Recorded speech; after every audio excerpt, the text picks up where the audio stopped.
पहले जख्म देते हैं फिर मरहम भी लगा देते हैं, पहले जख्म देते हैं फिर मरहम भी लगा देते हैं, गले मिलने के बहाने ये गले भी दबा देते हैं। यूजीसी जो था वो महज उत्तर प्रदेश और बंगाल जीतने का एक आइडिया था और उस आइडिया उस मंसूबे में भाजपा कामयाब हो गई। आरजेडी को एक तरफ जहां पे मिर्ची लगा है क्योंकि वो भाजपा के चाल से अवगत करा रही है तमाम जनता को, तो वहीं पे जो भाजपा के नेता हैं वो फाइनली रिलैक्स मोड में एकदम से शांत हैं, चिल हैं और कह रहे हैं कि साहब हम तो कोर्ट के फैसले का स्वागत करते हैं। अरे साहब मतलब नियम भी आप ही लाते हैं, स्वागत भी आप कर देते हैं, ये चल क्या रहा है। अब पूरी जब कहानी आपको बताऊंगा तो आपका दिमाग झन्ना जाएगा कि आखिरकार ये कौन सा माहौल था और ये कौन सी क्रोनोलॉजी जो है वो भाजपा वालों ने सेट की थी। अब पूरी कहानी क्या है इसके ऊपर विस्तार पूर्वक चर्चा करेंगे, लेकिन उससे पहले मेरा परिचय जान लीजिए।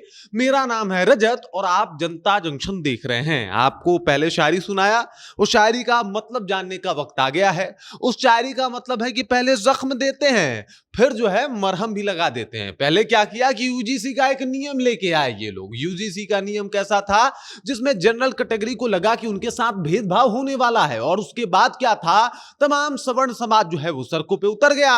उसके बाद भाजपा का एक नेता इसके ऊपर कुछ भी बोलता हुआ दिखाई नहीं दिया, कुछ भी नहीं, एकदम शीत बसंत जो कहा जाता है ना, कुछ भी नहीं बोले। सीधे कोर्ट जो है वो मामला अपने अंडरटेक लेता है और उसके बाद कोर्ट इसके ऊपर स्टे लगा देता है। और उसके बाद भाजपा नेता कहते हैं कि ठीक तो है, बढ़िया तो है, हम तो सुप्रीम कोर्ट के फैसले का स्वागत करते हैं।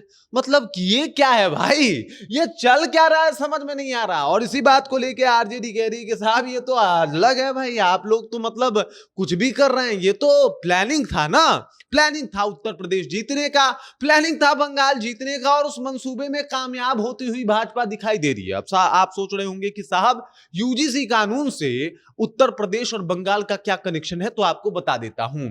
उत्तर प्रदेश पे पहले आते हैं फिर बंगाल पे भी जाएंगे। उत्तर प्रदेश में सबको पता है कि सवर्णों का क्या बोलबाला है। सवर्ण कभी भाजपा नाराज नहीं करेगी क्योंकि उत्तर प्रदेश के सवर्ण माने जाते हैं कि वो भाजपा के सपोर्टर हैं, भाजपा को वोट देते आए हैं, परंपरागत तौर पे वो योगी जी को अपना सीएम मानते हैं। और ऐसे में भाजपा का ये डिसीजन कुछ वक्त के लिए सवर्णों को नाराज करता है। उत्तर प्रदेश के भी सवर्ण जो है वो सड़क पे उतर जाते हैं, लेकिन ये ज्यादा दिन तक नहीं चलने वाला होता है। लेकिन एक इस नियम में प्रावधान था कि ओबीसी वालों के साथ भी ये जो भेदभाव हुआ है उसको लेके भी जो है कहीं ना कहीं कानूनी दांव पेच और बाकी सारी चीजें जो है वो लगेगी। मतलब अगर ओबीसी को भी परेशान किया जाएगा तो यूजीसी का उल्लंघन होगा और इसके खिलाफ सवर्णों पे कार्रवाई होगी। तो एक वर्ग ओबीसी प्रसन्न कि साहब हमारे बारे में मोदी जी बहुत ज्यादा सोच रहे हैं, दूसरा वर्ग जो सवर्ण है वो नाराज था, लेकिन कोर्ट के फैसले आ जाने के बाद जो है वो फिर से प्रसन्न। अब सवर्ण समाज कह रहा है, यानी जनरल कह रहा है, साहब जनरल कह रहा है कि हम तो मोदी जी को समझे थे कि ये गलत आदमी है, लेकिन ये तो देव मानुष निकले। साहब देखिए कुछ भी नहीं बोला और फैसला हम लोग के लगभग पक्ष में आता हुआ दिखाई दे रहा है।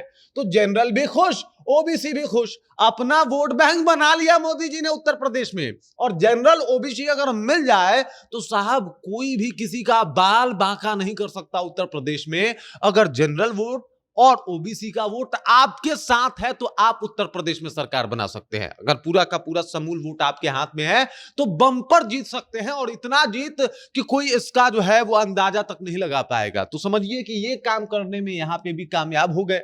अब चलिए पश्चिम बंगाल चलते हैं। पश्चिम बंगाल में हिंदू कितने प्रतिशत हैं? 70% जो है वो हिंदू हैं, और वहीं पे अगर बात किया जाए तो 30% लगभग जो है वो मुसलमान हैं।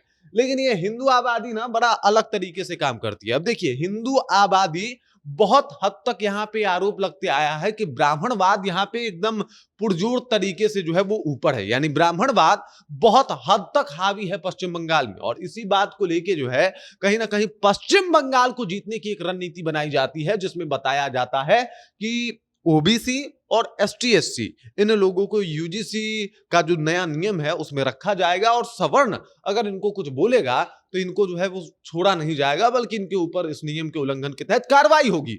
और इस बात को सुन के आज समझिए कि यहाँ पे लगभग 20% जो है वो सवर्ण समाज है। इसमें कायस्थ को खुश करने के लिए पहले से ही नितिन नवीन को ला दिया गया है, बिहारियों को खुश करने के लिए नितिन नवीन की एंट्री हो चुकी है। अब ऐसे में वो जो ब्राह्मणों का एक माहौल है पश्चिम बंगाल के क्षेत्र में, जहां पे ब्राह्मण जो है वो एकदम से पूरा रौला में है, और माना जाता है कि ब्राह्मणों का वर्चस्व पश्चिम बंगाल में आज भी बहुत ज्यादा है। और ऐसे में ब्राह्मण का वर्चस्व ज्यादा है, मतलब ब्राह्मण से कुछ जातियां प्रताड़ित भी हुई हैं, सवर्णों से कुछ जातियां वहां पे प्रताड़ित हुई हैं। और ऐसे में एक नियम लाना कि साहब देखिए, अब जो कुछ ऐसा होगा, अगर ओबीसी को भी कुछ बोला जाएगा तो उनके खिलाफ कार्रवाई होगी। अब ओबीसी वाले यहां भी खुश, ओबीसी वाले कह रहे हैं भाई मोदी जी तो देव मानुष निकले, मोदी जी हमारे बारे में ही सोचते हैं, हमारा ही तो ख्याल है। एसटी-एससी वाले सोच रहे हैं कि ना ना, मोदी जी हमारे बारे में सोचते हैं, हमारा ही तो ख्याल है। सवर्ण को लगा हमारे बारे में नहीं सोचते। उसके बाद कोर्ट का फैसला सवर्ण के पक्ष में। अब सवर्ण को लग रहा है कि ना ना, मोदी जी हमारे बारे में ही तो सोचते हैं, बाकियों का पता नहीं।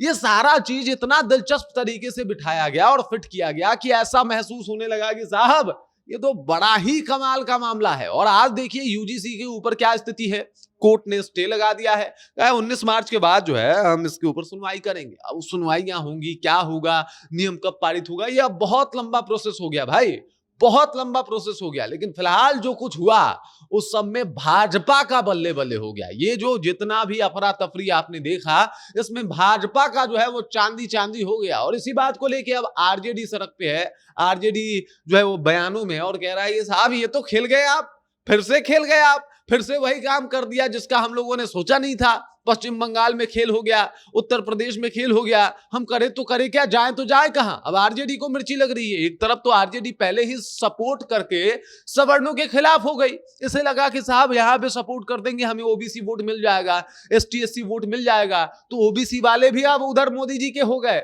एसटी-एससी वाले भी मोदी जी के हो गए, ये लोग फंस गए सवर्णों को बोल के। अब किया तो किया क्या जाए, और यही चाल था तो साहब बड़ा खेल हो चुका है। आपको क्या लगता है, कमेंट कीजिए, अपना विचार हम तक पहुंचा दीजिए। बाकी आप देख रहे हैं जनता जंक्शन और मेरा नाम रजत है।